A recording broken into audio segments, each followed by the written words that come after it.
Apa susahnya rakyat nak memilih kerajaan, nak mengundi lagi, nak urus itu projek lepas ni yang dibina sekarang.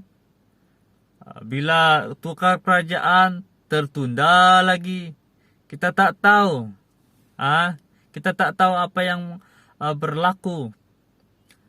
Kerajaan sekarang, contohnya, sedang membuat permohonan untuk projek jalan raya. Contoh, sekiranya bertukar kerajaan, projek tersebut dibatalkan lagi. Siapa susah?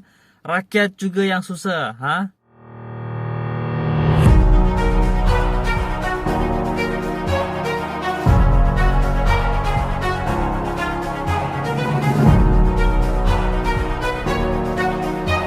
Assalamualaikum, salam sejahtera, selamat pagi.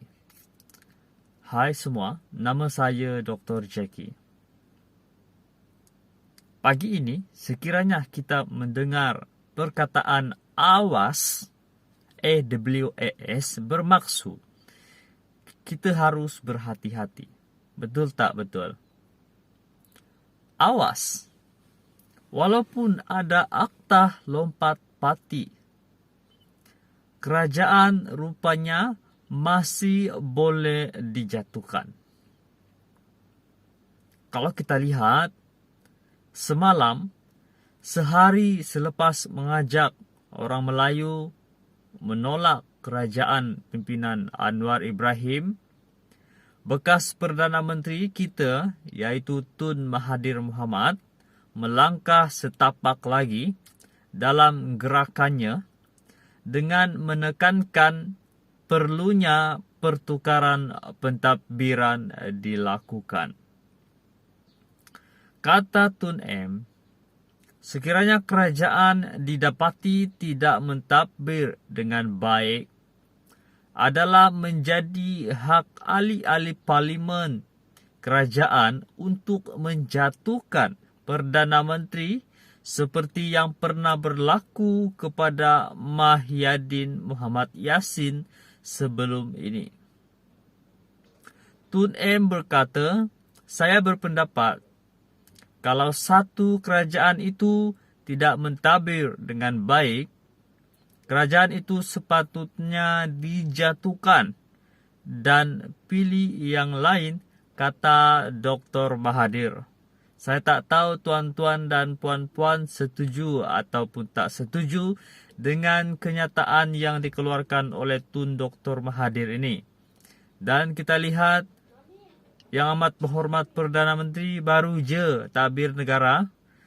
Belum nampak pun, bagilah dulu can, bagilah dulu peluang, setahun, sepenggal, dua penggal. Kita lihat, adakah benar-benar Perdana Menteri sekarang Yang Amat Berhormat Datuk Seri Anwar Ibrahim mentadbir dengan baik ataupun tidak. Alright. Pada masa itu, UMNO tak puas hati.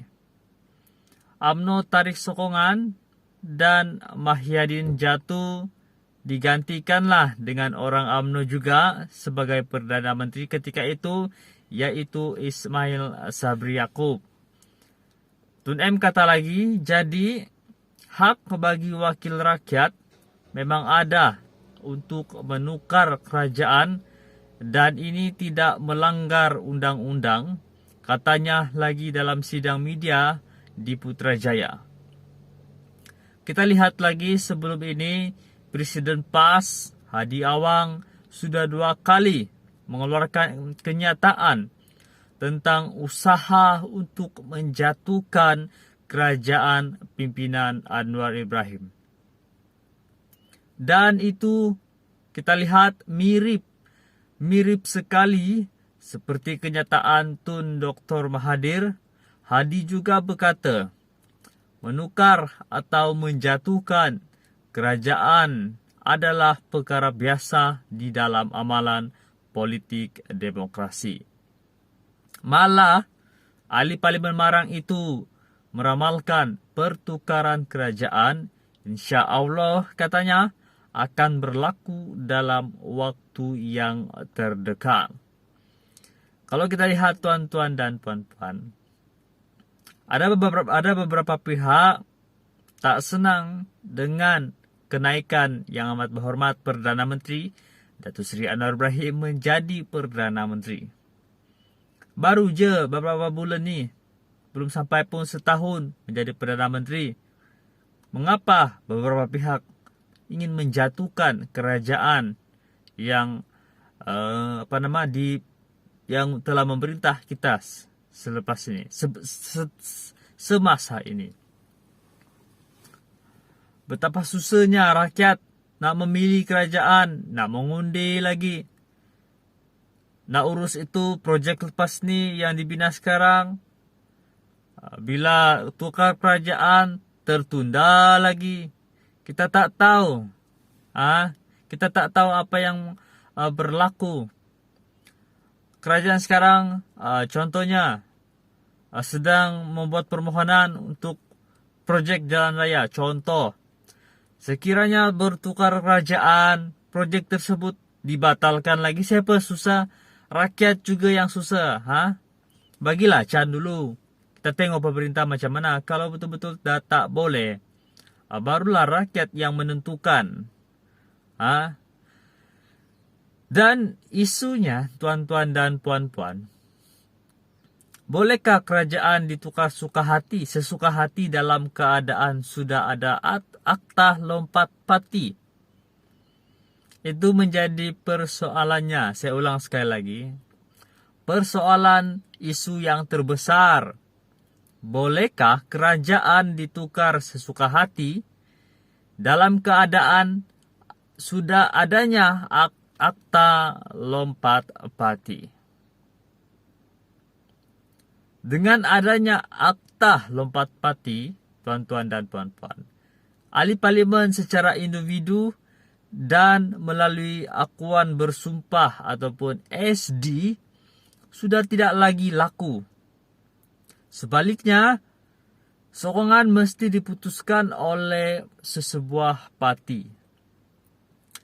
Jika parti memutuskan menyokong sebagai Perdana Menteri, semua ahli parlimen parti tersebut terikat untuk turut memberi sokongan. Dan inilah yang berlaku selepas PRU 15 lalu, bila mana UMNO memutuskan untuk memberi sokongan kepada yang amat berhormat Perdana Menteri Datuk Seri Anwar Ibrahim. Walaupun sebelum itu ada 10 ahli parlimen BN sudah pun menandatangani akuan bersumpah SD menyokong Tan Sri Muhyiddin Yassin. Jika tiada akta lompat parti hari ini, tuan-tuan dan puan-puan, sudah tentu pada ketika itu Tan Sri Muhyiddin Yassin sudah mampu menyamai rekod Tun Dr. Mahathir dengan berjayanya sebanyak 2 kali menjadi Perdana Menteri ketika itu. Dan Anwar sendiri tentunya disebabkan adanya akta lompat parti, dengan senyum meremehkan kenyataan Hadi itu dengan berkata biarkanlah mereka merancang dan mengingau. Apalagi disebabkan Presiden UMNO yaitu Zahid Hamidi mengaku hubungannya dengan Datuk Seri Anwar Ibrahim adalah seumpama murid dan cikgu. Ditambah pula diberi jawatan timbalan Perdana Menteri. Sokongan UMNO dan BN secara umumnya boleh dikatakan tidak akan goyah lagi. Setuju tak setuju, tuan-tuan dan puan-puan? Setuju tak dengan saya? BN, pimpinan Ahmad Zahid Hamidi dengan Pakatan Harapan, Perdana Menteri kita sekarang ni mempunyai hubungan yang baik. Setuju tak setuju? Kalau anda setuju, boleh tulis di ruang komen setuju. Dan tak setuju, tulis juga tak setuju dan uraikan mengapa anda tak setuju. Saya akan baca. Namun demikian, tuan-tuan dan puan-puan, oleh kerana percakapan untuk menjatuhkan kerajaan ini tidak pernah padam, Ia seperti api yang sentiasa hidup membakar sekam. Saya coba membuat sedikit penyelidikan untuk mendapatkan kepastian. Dan saya setelah berjumpa beberapa orang yang berkenaan, termasuk 2-3 peguam, rupa-rupanya menjatuhkan kerajaan masih boleh berlaku dalam keadaan sekarang, tuan-tuan. Apa sebab? Saya akan beritahukan dalam video seterusnya. Ada terus bantu saya menekan butang like, tekan butang subscribe agar channel ini terus berkembang dan suara rakyat dinaikkan sehingga puncak Putrajaya. Terima kasih.